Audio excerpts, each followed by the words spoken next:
Hello, everybody, and welcome back to the Cozy Content Corner. Today, we have one of my besties, Alyssa Truelove, aka your chronic illness bestie. She is the founder of the Chronically Ill Society, and their mission is to support and empower chronic illness warriors by providing community, coaching, and resources to teach you how to save your spoon so you could live your fullest life. Alyssa is an endometriosis and fibromyalgia warrior, fellow fibro warrior, who has combined her love for planning, details, and efficiency to create systems around the life she wants to live while making space for taking care of her body. She believes that you could have a chronically fulfilled life if you manage your illness like a business and position yourself as the CEO.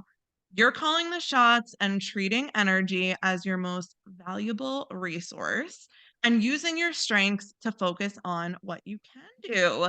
So, Alyssa, welcome. Hi, I'm so excited to be here. Yes, I am so excited to have you. Alyssa and I were connected by our friend Jen, who is like, first of all, like one of the most vibey humans in the world. Second of all, Love an Jen. extremely talented copywriter. And we connected because we are both chronic illness warriors as well. So I would love for you to kind of introduce yourself and tell us about your diagnosis story. How did this all start? Have you had this since birth? Tell us all the things. Okay, all the things. We'll grab some popcorn in a comfy spot. No, Yes. I will give you the Cliff Notes version too, because we don't have a couple hours here. So everything kind of started when I was 19. So when I was 19, I remember it clearly. My boyfriend at the time, then we were hosting our first family kind of dinner. So I wanted everything to be perfect. I wanted to be like Martha Stewart. I was getting everything ready and I was in so much pain. And that pain was like, I was gripping onto the countertop, kneeling down because I was in that much pain. But I was also stubborn. So I did not want to go to the hospital. I was like, I'm getting through this dinner and then I will go. So, long story short, I ended up going to the hospital. Now, when I went to the hospital, they kind of looked me over, they did what they did, and they sent me home to come back for an ultrasound the next day. So, keep in mind, I'm still in so much pain, but by then sending me home, I kind of think I'm in the clear, right? I'm like, okay, they sent me home. It must not be that bad. So let's go to the next day. I go back to the hospital. I go for the ultrasound. And at this point, I go by myself because they said it didn't seem to be very much of anything. So I go by and they do the ultrasound. After that, I have doctors come in to talk to me and they're like, okay, so we're going to transport you to a different hospital and do surgery because we think you have a torted ovary. And I was like, what? Like, what do you mean? I have no idea what that is. And two, I was in so much shock and fear and I was so scared. So then, I called. I was trying to listen to them. Then I'm on my phone texting, especially my mom. I was like, okay, I haven't told my mom yet. Always tell your mom if you can. Yes. Always share. So I ended up, long story short, is they did emergency surgery. In this, they found I had endometriosis. Now, at that time, I had the complete blank stare on my face because this was over 10 years ago. So at that time, endometriosis, nobody really talked about it. There wasn't as much information available, and I had never even heard of it. I was like, endo what I have? So I got that diagnosis. And essentially, after that, over the next decade, I struggled with intense pain with any hormone medication you said. I probably tried it. Lupron, pre medication, medical menopause. I've had IUDs, I've had laparoscopic surgeries. I ended up having a hysterectomy, which I just want to add is not a cure for endometriosis. There is currently no cure for endometriosis, unfortunately. Yes, Um, thank you for that PSA. right? I just always like to tell people that there is no cure. So after that, I struggled and things started to get better and then they would get worse. And I thought I finally got into a rhythm. I kind of felt defeated and like, this is what my life's going to be, I guess. So let's just keep motoring on the same way. Fast forward to last year. I'm like, what year are we in now? My goodness. Last year, I kept having different kinds of pains and things that didn't quite feel like endo. So went to my doctor, I searched out help, and for the first time in my medical journey, so over a decade, the doctor said to me, he said, your number one focus is to be happy. He said to focus because you are someone that is going to be living with pain. So you need to focus on being happy and building a life that you love and you're happy and you get excited about. Because I think he knew I was going to have quite the journey ahead of me. So after going through tests and different appointments and referrals, I was finally diagnosed with fibromyalgia. And Sarah and I can relate so much because she is a fellow fibro warrior. But this time I knew in my brain, there was something that said to me, I can't keep going on the way I'm going, or I'm just going to be super depressed, in pain, and just sad all the time, and feeling like not in control, feeling weak. So there was something, I had this epiphany. I don't even know what you would call it, but I was doing something. And I said to myself, I have always been the person that is a go-getter. So anything that came with work, with business, I would always want to do everything to the utmost. So going that extra mile, I would never let a project be overdue. I would always ensure everything was done and exceeded expectations. And I thought, I have literally been doing myself such a disservice, and shame on me for not giving the one person that needs the love, support, attention that. So I decided in my head, I was like, why am I not treating my illness, my body like a business? And I started making changes and I started treating it as if my chronic illnesses, well, I have two, so I have two businesses. Yeah, I have two businesses, and I started implementing systems. I started automating things, and I started really paying attention to what my body was telling me, what I was feeling. I also started tracking and preparing myself. So even something like going to a doctor's appointment, I would prepare myself like I'm going to a meeting.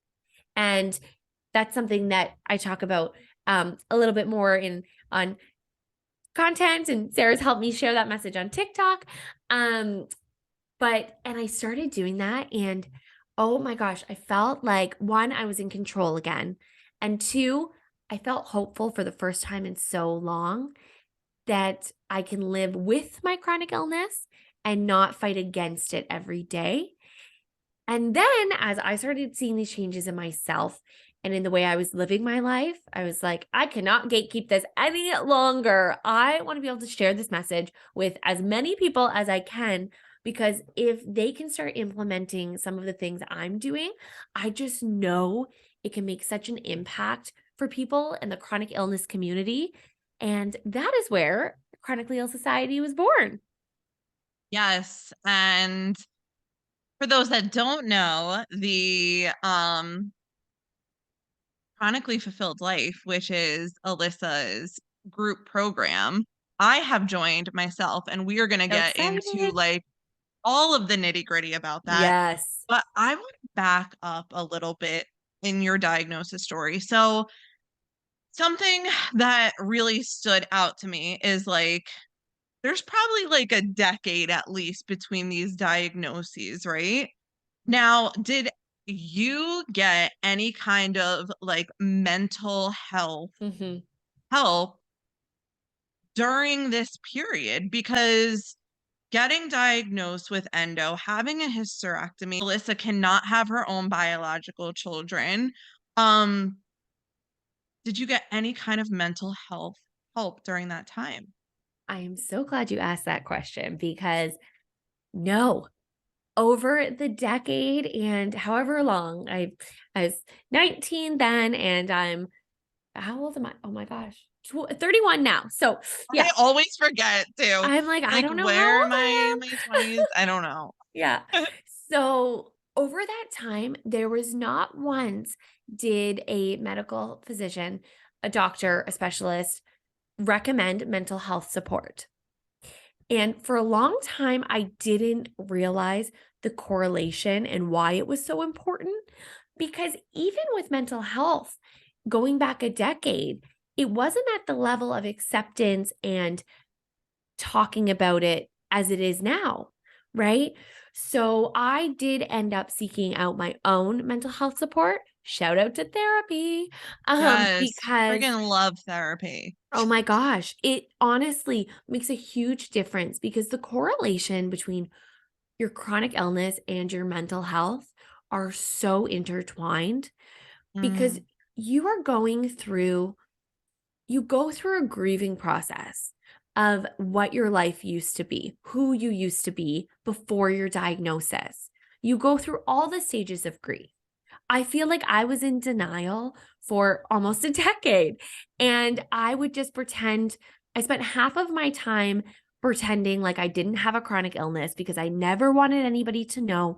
I didn't want to talk about it. And then the other half, I was battling and trying to get help and just trying to survive. So mm. you play these games, and not to mention, I don't know if anybody else out there, but I know I'm not alone that you think it's all in my head. I can't really be in this much pain. You think your feelings aren't valid, your pain isn't valid, it's not real, you're over exaggerating and making it up. Well, I'm here to tell you those are all lies you tell yourself because your pain is valid, your feelings are valid, and what you're going through is not all in your head. Because that Yes. is such an important message.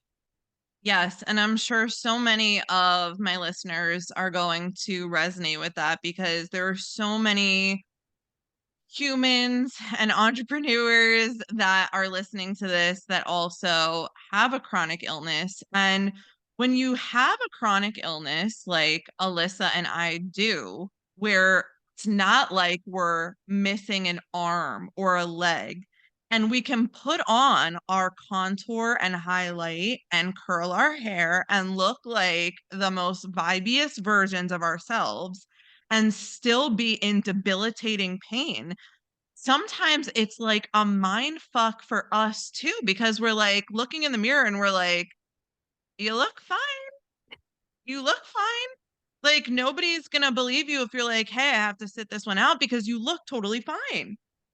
But it's so important to remind yourself, and that's the beauty of having that mental health support, is that your pain and your emotions around it all are so valid. And I had a similar mourning period myself because a lot of us too with chronic illnesses, it's not something that we're born with. And sometimes it's not something that even presents itself until well into our adult lives. So we've been able to live this one way. And then it seems like one day it's almost stripped away from us. And so we almost have to mourn the previous person that we knew and that our friends and family knew.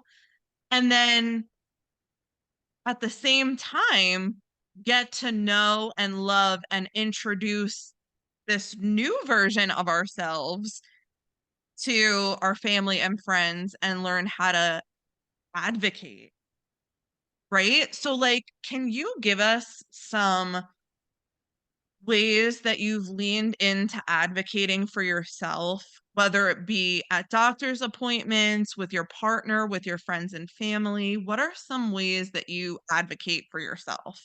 Of course, and thank you for sharing all that because it is so true. Mhm. So, one of the things I want to touch on that you said you the new person that you are, right? Kind of like you're going through a rebirth. And one of the things, and I'm so excited to dive into this when we get into the course, but is dating yourself. So think Yeah. about you are a new person. So you are a new person. The things you like can change. The things that make you happy change. Your goals, maybe they don't fully change, but the way you're going to get there changes. So learning to love, accept, nurture this new person has been very much, at first, it was very challenging because I did not like this person. I was saying, well, why can't you do what you used to do? Just get through it, put a smile on, do it. You know, that was a huge shift for me. And also leaning into those things that now I like to do. Right. So sometimes what binge watching Netflix is something now, it's my happy place. It's sometimes I need to get in that zone where I need to turn my brain off, just sit, watch, maybe order takeout.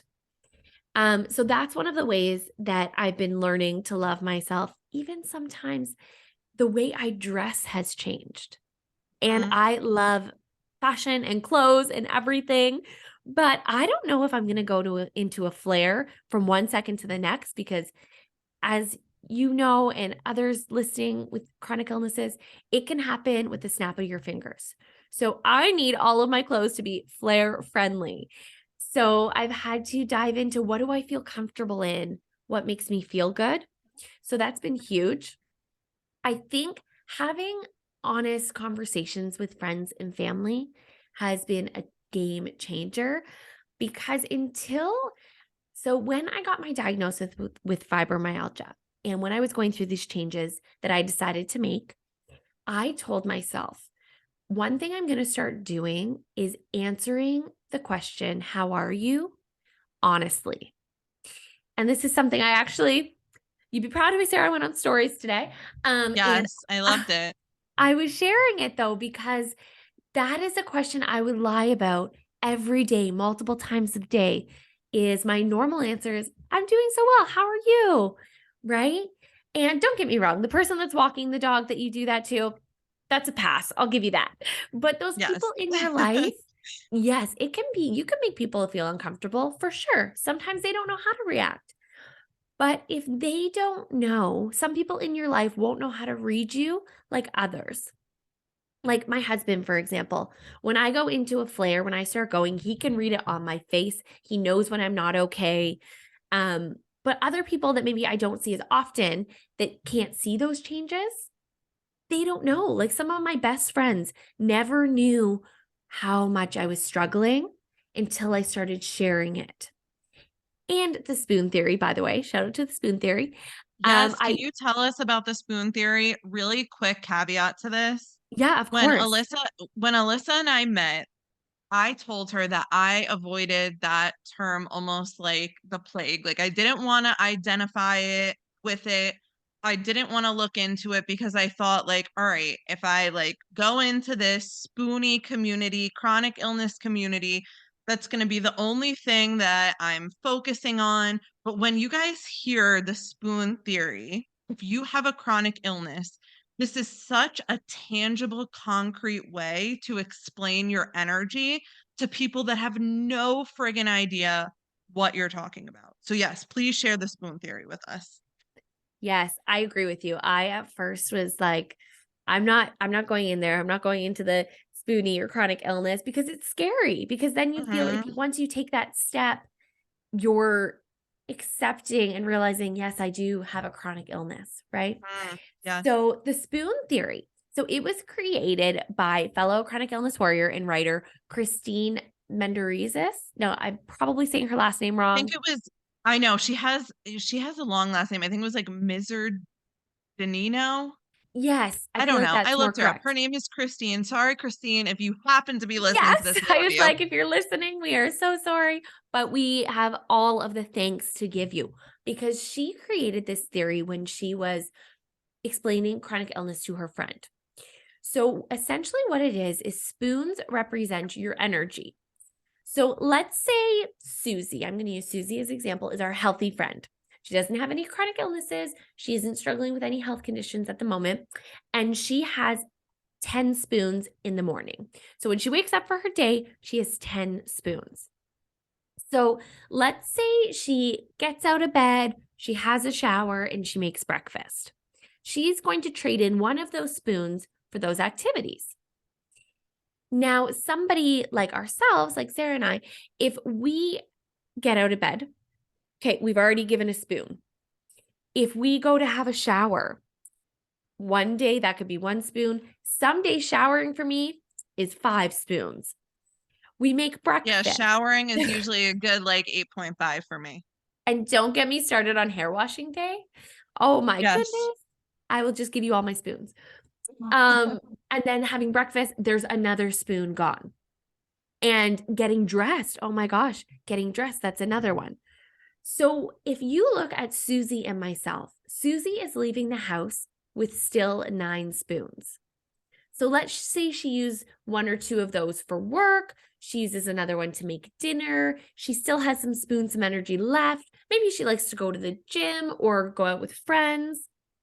Where before we've even left the house, we only have 5 spoons, right? So then maybe working takes up 3 to 4 of those spoons. Then we're only left with 2 spoons. So it often leaves chronic illness warriors with a lot of decisions we have to make, which also can be draining. Because let me tell you, as disappointed as some people are, let's say when someone calls in sick to work or cancels plans, the person that is most disappointed is that chronically ill person who doesn't want to make that call, who doesn't want to send that text, right? So I encourage you, if you are dealing with a chronic illness, send this to your friends, your family, your support system, because it will allow them to get a better understanding of what you're going through. And it's kind of a fun language to use, I find as well, because I have some of my friends now that will be like, hey, I'm thinking let's do this. Do you got enough spoons for it? And we'll communicate in that way. And if you do not if you can speak, if you do not suffer from a chronic illness, but you have somebody in your life or you want to be more empathetic, please learn about this because it's a great way to support others with the spoon theory. So that has been a huge thing as well. And brain fog just kicked in. Sarah, what were we talking about? No, you explain the spoon theory beautifully. And if you go to Alyssa's TikTok, she literally has a video where she's using actual spoons. If Oh, you yeah, I need a do. more, yes, if you need a more concrete example of what this is, it is so friggin' powerful. It start explaining your chronic illness and your energy to your family and friends with spoons. The person that coined this term, Christine, she was literally, I read about this. She was literally sitting at a diner or she was out to eat. And that's what she had within her reach. So she's like, okay, what can I grab? Spoons. Look, here's what a healthy person has. Here's what a chronically ill person has. And it really is like the most perfect concrete depiction of it. So I love it. Thank you for helping me not be so afraid of spoons. You think you'd be Um, afraid of a knife, but it's really those spoons. no, it's really those spoons. Okay. So you have something which I hope you give my audience because it's so amazing called the Spoons Audit. Yes. Can you talk to us about the Spoons Audit? This is one of Alyssa's free resources. And if you are low energy, even if you don't have a diagnosed chronic illness, if you are low energy, this is something you're going to want to grab because it is so, so, so juicy and so good. And it really helps you lay everything out. So tell us about the Spoons Audit. Yes. Oh, I'm so excited about this one. So as I was designing Chronically Filled Life, my program, and looking into more ways to support the chronically ill society community, all of our chronic illness warriors, I thought, how can I do something that can help us save our spoons? Because energy is our most valuable source of currency. Energy is what means the most to us in any way. So what I designed is it's an audit. So essentially what you're going to do is you first of all is you're going to track. You're going to track everything you do in a day. And I just don't mean the big things. I mean the little things. This includes getting up, having a shower, making a decision of what to have for breakfast, making your breakfast, talk about lunches, making a decision of what you're going to wear. Do you take your dog for a walk? Do you make a cup of tea? Any of those things that you're doing in your day, you're going to track those. I always encourage people to do it for at least a week, but the longer you do, the more opportunities you're going to have to save yourself spoons. So then what you do is you take each thing and you're going to dive into it and you're going to see, okay, how much energy is this taking me? And then what are the pros and cons of doing this? So let's talk about breakfast, for example. I feel that's a really good one. Let's say breakfast, one, a pro, it gives you energy. It's healthy. We should be eating. These things are good. The cons, though, is it takes a lot of energy, one, for me to decide what to make it, and sometimes even making a cereal when you're not in the mindset to do it can be a lot of energy. And then once we do this, we're going to look into spoon saving actions. So how can we change this? So for that, what I have come up with for myself is I make overnight oats. So once a week, I will make overnight oats. I will it takes me about 5 minutes to do. And then I have those in my fridge for the week so I can grab and go. So it gives you an opportunity to dive into all those little things to see where we can make changes and adjust. And I give you a walkthrough video in the freebie too that you can watch to show you exactly how to use it with a Google Doc so you can record everything, make changes. I give you some more examples because that has been a huge game changer for me.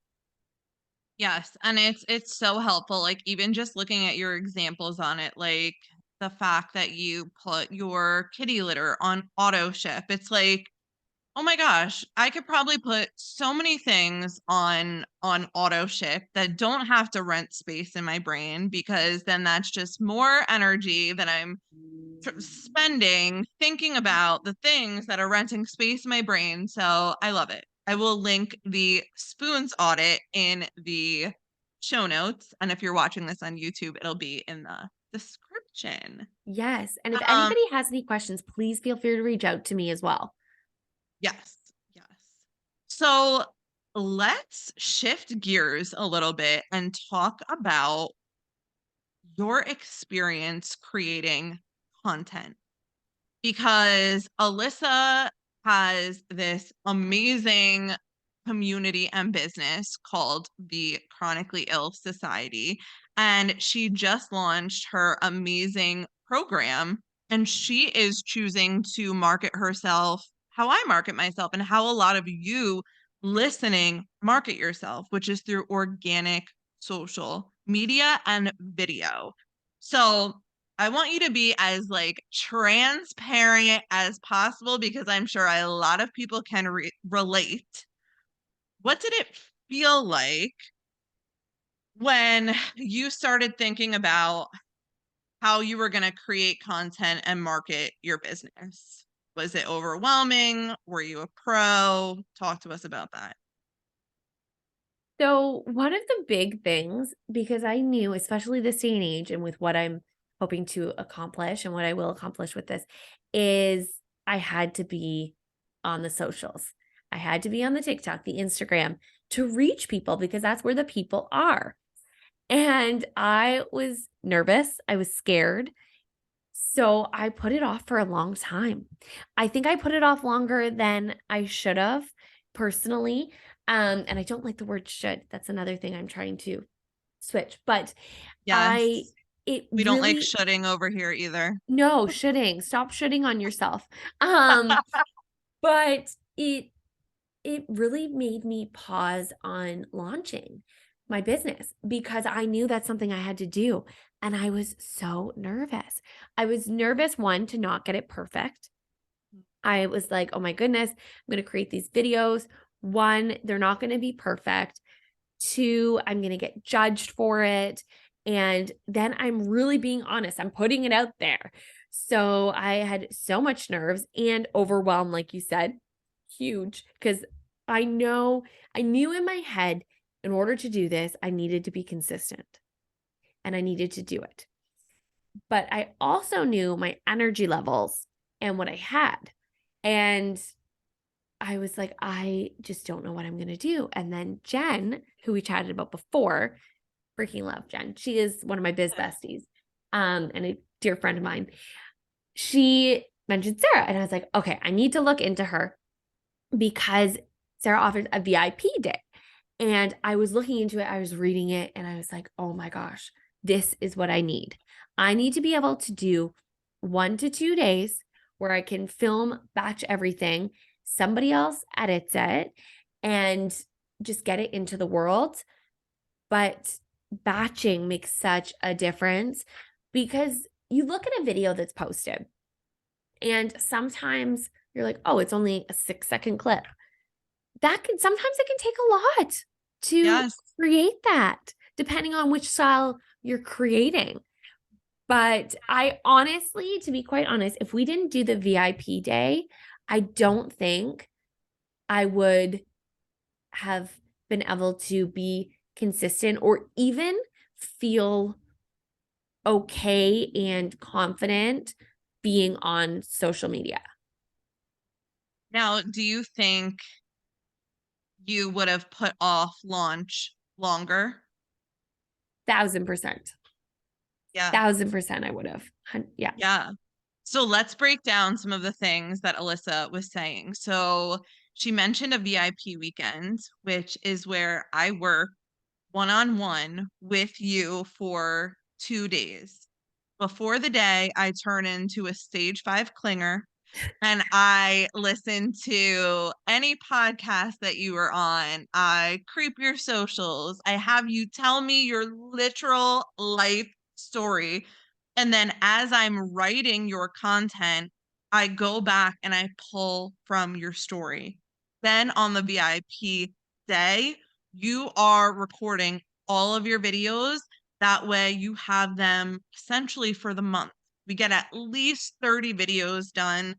Alyssa totally got more because she has an amazing diagnosis story that took a few parts, but that's okay. We're getting them out into the universe. Um, and it is just so incredibly impactful because it helps these people that probably wouldn't have finally tell their story. Now, you mentioned batching. And batching is one of my absolute favorite things. It is how I am literally able to show up almost every day as a person with chronic illness who also owns a business. So, what batching means is that you take a set day and time and you are just recording. Then, if you're doing this by yourself, or you can come to me and I'll do it for you, you can have a batching time where you're just editing your videos. Then you can have a batching time where you're just writing your captions. That way, it's broken down into more digestible pieces for us people that are more low energy that cannot do all of that at one time. Now, I have to ask you, when we did our VIP day, how did you feel before recording that very first video? Okay, so that is a great question. Um, First of all, I just love to say the stage 5 clinger thing is the best because it's so true. And after working with you, you dove in, you got to know who I was, what my message was, what I was trying to do. And the fact that you are a fellow chronic illness warrior was just even Yes. more incredible because you really got it. You got the message. I'm trying to send. So okay, VIP day, taking it back. We are there. And I remember Yes. I was going through and they were all super organized on Airtable. There's like the scripts, everything I needed to say, and they were in order. So in my head first, I was like, okay, obviously I'm going to start from the top and work my way down. So the first one was my diagnosis story. So sharing it. And I kept trying to do it. I kept trying to do it. And I got in my head so much about it. And I had a little mentee B, a little breakdown. What? That is literally one of my new favorite phrases, by the way. I heard someone say it the other day, and I'm like, oh my God, mentee B. Yes, literal mentee B. Right? Yeah. So I had myself a good little cry. I left the house. I went and I got a Starbucks because I just needed some fresh air. I remember I Voxered Sarah. I was like, I'm so sorry. I'm behind. I'm having a moment. I'm feeling insane imposter syndrome and I can't get it right. Even though, keep in mind, I'm telling my own story. So, um, and she definitely talked me off the ledge and really helped me get over that imposter syndrome. So then what I did is I kind of looked through a couple of the other ones. I picked one with a script that was super easy for me just to be able to kind of share. And then I got on the roll. And once I got on the roll and I got into the right mindset, it it was just awesome. And it felt better each one I was doing. I felt more in the groove. And then I fueled myself because I kept getting reminders to eat and drink water. Yes. Um, but don't get me wrong, at the end of the day, I definitely was ready for a good nap. But I then had so much content. And I have to add something. When I looked at the first video that was edited, I literally cried Oh my because gosh. I did. Because I had this vision in my mind and I had what I wanted my content to look and feel like. But I knew based on other than going down a YouTube rabbit hole and trying to figure it out and getting frustrated and, it wasn't going to look, I could never make it look the way I wanted to. But you were able to take how I wanted to convey and share this content. And yeah, I was crying. I remember showing Justin, I was like, oh my God, look. And, this is what I want it to be. So yeah. Yes, and that literally makes me so happy. And I wasn't happy that you were having a mentee B, but I was so happy that you shared that with me because that's exactly right. You were telling your own story, but you were having imposter syndrome. And so many people, myself included, can relate to that. Sometimes I'll do a video and I'll be like, "What the fuck am I to be talking about this? Who am I to be talking about this?" And then I'm like, "Wait a second. People need to hear this. My story needs to live out there in the world to help other people. That's literally why I am getting on camera and doing this." So, talk to us about what it feels like now that, like, all of these amazing parts of your story are getting put out into the world. Yes. Okay. So I remember I put the first one out there and I wasn't sure what to expect. Right. Mhm. And I'm a new business. So I'm also building my audience. Right. So this is to help me really build and get content out there. And I started to share more and I've been consistent posting. I've been posting twice a day is my Mhm. goal to get two up there. And then people started commenting and interacting. And as especially with some of my more raw, vulnerable posts that I'm sharing, people are sharing their stories. They are relating, they are engaging with it. And it started to make me realize that what I have to say matters, that it's going to help people. And even it, Sarah, you've also helped me because you've rewired my brain in a way that things that maybe people wouldn't think of as content or, something else, I now think, oh, you know what? I'm going to record this. It doesn't have to be perfect, but I'm going to record it. Like today, my stories that I posted, for example, about how are you really doing, I'm going to take that and I'll make it into a reel or a TikTok or the verbiage is still, um Yes. But I will take that and repurpose it for that. Sometimes I'll have a thought and I'll just kind of share it. Or I was going through a flare and I was trying to do my makeup. And I was like, you know what? I'm going to record this because there are other people in the world going through these things.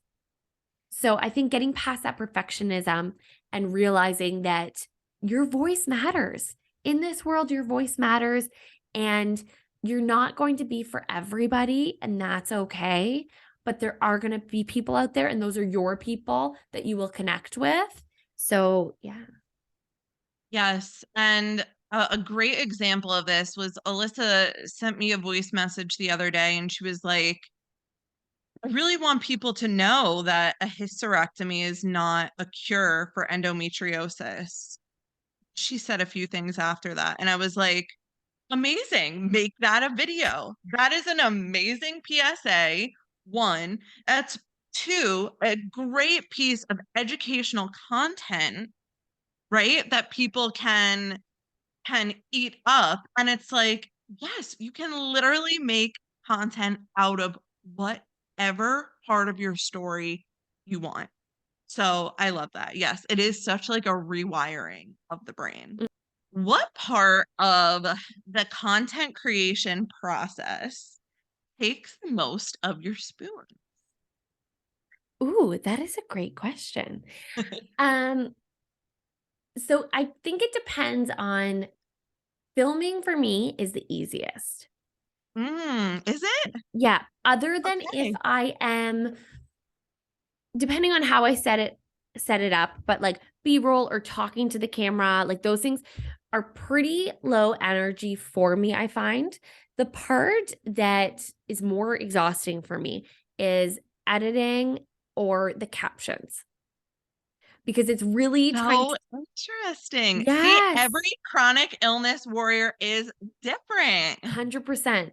There's something that I'm okay with being on camera talking, and I think that's a part that was hard for me because before, like, we worked together and I was trying to kind of think of a strategy or how I wanted to do it, I was like, "Okay, I know I can make the videos, like, I can film the videos, I can figure it out. Yes, I might need help kind of positioning of camera and that kind of stuff, but for me, the editing, it's because I get this vision in my head of what I want it to look like, and then it's how do I get it to look like that, and then captions. But I think editing would be the most spoons for energy. I'm so glad I asked that because I thought for sure you were gonna say filming, Yeah, which is no. what takes the most of my spoons See, we're all because different. we're all different. For me, I know that when I'm filming, I have to kind of be on, and I can't fake it. If I'm going through a flare, I cannot fake it.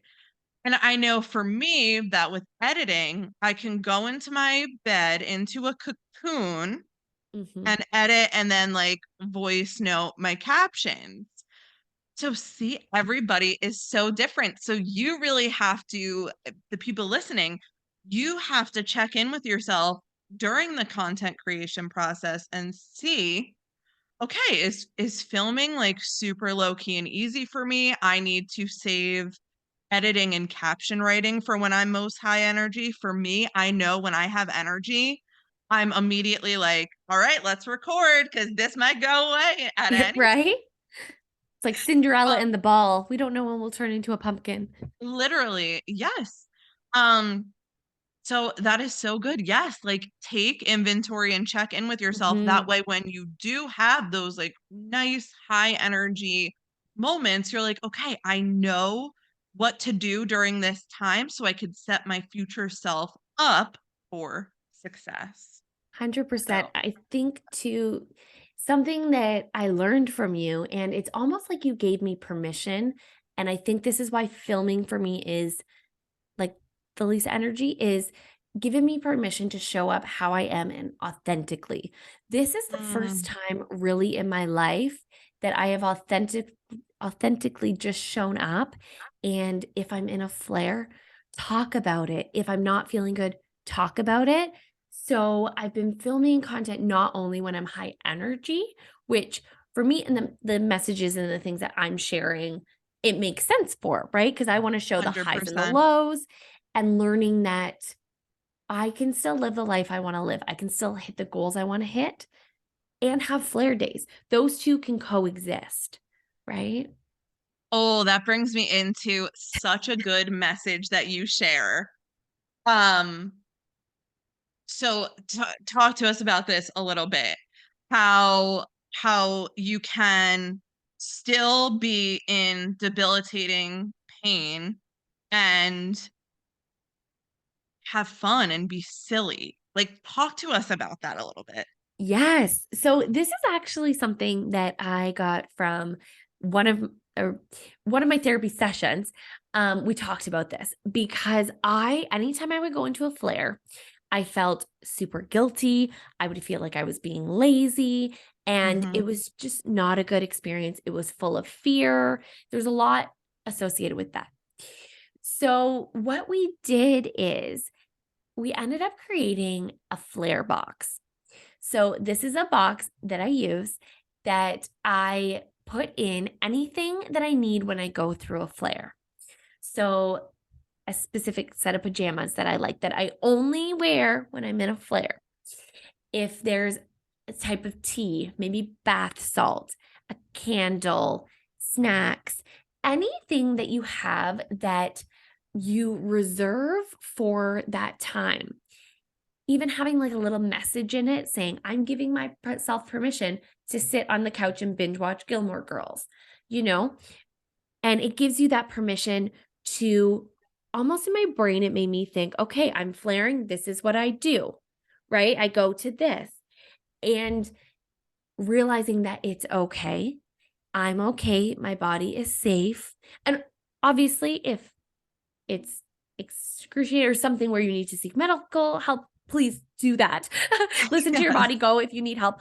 But typically, I know my body if I know it's just going into that flare state. So I found that and changing the narrative of it has been huge to realize that it is okay. And I can still be happy while I'm doing this, right? Maybe I have a gift card because I change it up sometimes. And I'm so excited because Sarah, you're gonna be making one of your own in the Yes, course. if you join Alyssa's program, Yeah. which you'll be hanging out with me too, we're gonna be making our own flare boxes, which I'm so friggin' excited about because I don't have anything like that. So I'm Yeah. stoked. So yeah, I found that that's made a huge difference and realizing that it is okay and just preparing yourself for when that happens so that it becomes something you not necessarily look forward to, but it becomes something that you get a little special treatment during that time.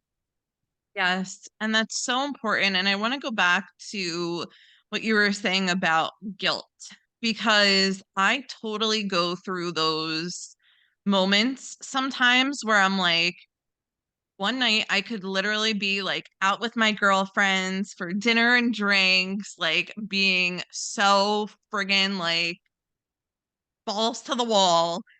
And then the next day I'm in a flare and I'm like, do I feel like I almost feel like stupid or not valid because I'm like, well, the Sarah like 12 hours ago was fine and having fun and cracking jokes. And this one is in bed with her ice pack pillow and can barely move. So should I have not gone out? Should I not go out next time? And it's like, no, because when you have a chronic illness, you should take advantage of those times when you're feeling good and when you're feeling high energy. And then when you're not, you shouldn't beat yourself up. And I'm working on this myself. You shouldn't beat yourself up for having to do whatever you need to do to reset and relax. And I know that's easier said than done. And like I said, I'm working through it myself, but it's like I so resonated with that. It's like, can I do both? Or like you say sometimes, can you live in the and? And Mhm. you absolutely can. You absolutely can. Um, so don't beat yourself up. No, and remember, and something that goes along with that is that it's an ongoing mission, like it's an ongoing battle. And I don't use a battle because you're working towards, but it's ongoing progress where Mhm. every day, like I have sticky notes on my mirror, like I tell myself, like, it is not my fault that my body is doing this. My pain is valid. I'm not causing this. Like, just like you said, you could be out the one day and you're having a great time, and the next day you could be in pain. And you start to feel guilty, and you're like, well, maybe I should just not do anything. And then you're probably still going to flare. Like, depending on your chronic illness, whether or not you went out with your girlfriends, you probably were still going to flare. But like you said, yes, living with the and is huge and something, it does take time. And it does, like I said, even myself, I go through some of these thoughts where I have to battle my thoughts and say, no, I'm telling myself lies right now. You know, it is not my fault. My pain is valid. And because I could do that yesterday and I can't today, both of those versions of myself are worthy, and they're worthy of my love. Yes. Yes, 100%. So, as we wrap up here, I would love for you to tell us a little bit about the Chronically Fulfilled Life program. Um, this is going to come out on Monday. So, people might have to go on the wait list for next Mhm, round. mhm. Um, but if you like slip in last minute, then good for you. So let's hear a little bit about program because it is seriously like I have truly never heard or seen anything like this. And so I'm so excited for you to share this with the world. Oh, I am so excited. And I hosted a masterclass on Sunday, well, I guess last Sunday, that I was just so excited because it was kind of a little preview and I got to share some of what I'm going to be teaching. And I just, every time I talk about it, I light up, I get excited. So, what Chronically Ill Society's program, Chronically Fulfilled Life, it is a group coaching program. So, it is 8 weeks. And during the 8 weeks together, we are going to go through different things. But by the end of it, our goal is to make you the CEO of your chronic illness because you are in charge of your body and your life. So we are going to dive into mindset. A lot of what we talked about actually today on this podcast, we're going to go through mindset. We're going to look at the wheel of life, which I am so excited to dive into because if you struggle with a chronic illness, you know that your chronic illness doesn't only affect your health, it affects every part of your body. So looking into how can we incorporate and find ways to support each part of your life. We are going to set goals, but flare friendly goals.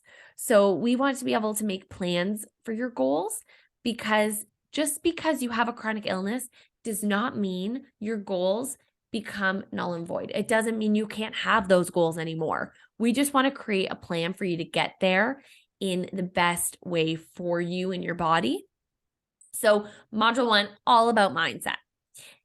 Then we are diving in and we're going to do the spoons audit, which we talked about. But inside of the program, I'm actually going to be auditing your audit. So I'm going to go through and give you personalized feedback and give you tons of ways where you can start saving energy. So that I'm so excited for everybody. We go through and, this one, which I am so excited about. And one of my clients, Natalie, I've shared this with her and she's already starting to use it, is your medical binder. So we are going to organize all of your medical information. So everything from your allergies, prescriptions, medications, surgeries, doctors, insurance, you will be able to have everything organized, easy to find. So with a click of a button, you can get that information you need. So you don't have to go filing through, your bag to find that doctor's information, know when your next appointment is. We're going to have everything for you, including how to prepare for medical appointments because I know how exhausting and defeating they can be because I've been there. And I want you to feel empowered when you go. So, we're going to prepare you so that your next doctor's or specialist appointment, you are in charge. You're going to go in there like the boss you are, and you are going to be able to present and have actionable steps leaving that appointment. We are going to like going through my brain now because there's so much. I'm so excited. We are going to go through project management and how you're really going to treat your chronic illness like the business it is. And like Sarah mentioned, clearing up that mental space for what you actually want to do and what you want to have up there. So we can save our energy for things that we want to do and not just the have tos. We're also going to dive into people and relationships in your life. And this one's huge. This is going to go into your support system, helping with boundary setting, communicating. So when you have to send that text because you have to cancel because a flare happened, because sometimes it does, we want you to have it prepared. Let's save it on your phone so it makes it easy. So it's not that weight on you of having to do it. And lots of bonuses like the Flare workshop and lots of fun stuff. So that's just like a little sneak peek, but I'm just super excited to get started. Yes, me too. And like I said, I am going to be in this program as well. And I'm the same way as you, Alyssa, in that like anytime I have a job, anytime I'm helping somebody else out, I am like in it 100%. I got my spreadsheets, I got my Airtable base. Why aren't I doing that for myself? Right? I know. So I'm so excited to dive into all of this and have that accountability. And I'm stoked for anyone that listens to this in the future that decides to do it as well. But thank you so much for coming on today and sharing all about your story, not holding anything back, sharing about our experience working together. Literally, like, started tearing up at a few points. So I'm so excited for people to listen to this. Where can they find you on social if they want to connect more? Yes, please reach out. I love connecting with fellow chronic illness besties and other people in the community for you to learn more ways to support people in your life with chronic illnesses. So you can find me on TikTok and Instagram at Chronically Ill Society. And if you want to send me an email or reach out, it's support@chronicallyillsociety.com. Yeah, I think that's the best way to connect with me. Reach out. I love hearing from you. And Sarah, like I said, I can't thank you enough because without you, I don't think I would have taken this step nearly this fast and been able to reach to this many people and share the messages like the spoon theory and different ways to help them in their everyday. So, and giving me the confidence to continue doing it. Oh, I'm so glad you friggin' rock for saying that. And I'm so glad that we get to stay in each other's spheres. And Yes. TikTok challenge. seriously, I'm here for it. yes, yes. And seriously, if anyone is listening to this and they are not yet diagnosed with a chronic illness and they're just low energy, you are more than welcome in this sphere as well. 100%. So many of these resources and these people are going to be such a great member of your community and such valuable resources. So I am just so excited to keep like growing our little community. Yes. And thank you so much for having me today. Yes, absolutely. And if any of this resonated, please be sure to slide into my DMs, slide into Alyssa's DMs, and I will see you guys on the next one.